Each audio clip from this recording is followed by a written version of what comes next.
Hello, today we are looking at Matthew chapter 7. Matthew chapter 7 has a bunch of small little vignettes throughout it. It's a really good story, and I think it kind of leads us to a deeper walk and a deeper faith.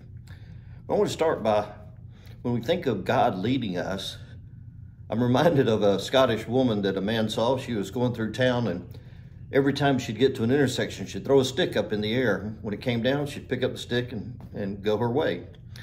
But eventually he saw her at one intersection and she threw the stick up in the air, and then she did it a second time and finally a third time. And he was curious. He walked over to her and he said, "Ma'am, I've noticed you throwing this stick in the air. What are you doing that for?" She said, "Well, I'm throwing the stick up and God points the way to go, so I'm letting God lead me on my journey." He says, "Well, I noticed you threw the stick in the air 3 times at this intersection." She said, "Yeah, he was pointing the wrong way the first 2 times. So sometimes that's the way we are. We don't let God lead us. We say we do. We want him to lead us, but actually that's not what happens. So in chapter 7, I just want to point out some things really quick about God leading us. He leads us to begin with in the very first verses, don't judge others. And remember, the measure by which we judge others is the measure that we're judged.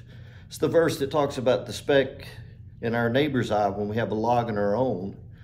And he's telling us that we need to clean up our life. And that ties right into the next little part where it says, ask, seek, and find. You know, we need to be asking God, we need to be seeking for God, and we need to be finding God living in our lives. And then in verse 12, we hear one of the ways we apply that, and that's by using the golden rule, do unto others as we would have them do unto us. He goes on to say that there's a small, narrow gate, and we don't need to follow the world or throw our stick up and let the world lead us with the culture or the whims of the day, but we need to let God lead us and go through the small gate. Just because everybody else is living with hatred and anger and animosity towards one another doesn't mean we have to. That's just the easy thing to do. The hard thing to do is to show love in that time.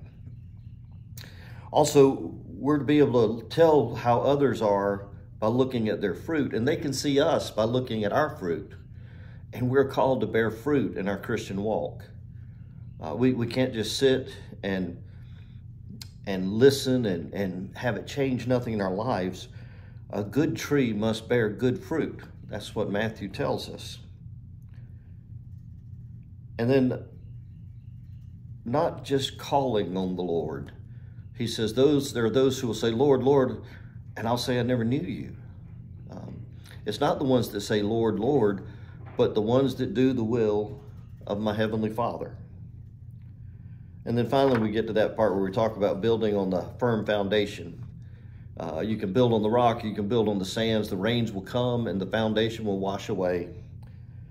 God is leading us, not with sticks that are tossed in the air. He's leading us to a personal relationship with him, to a personal holiness.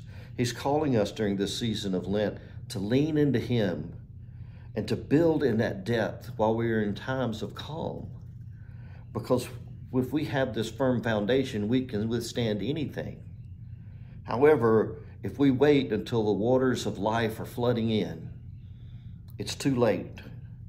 Too late for us to build that foundation.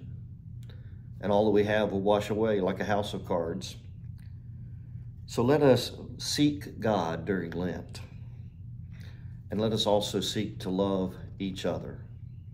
Everybody. God bless you all.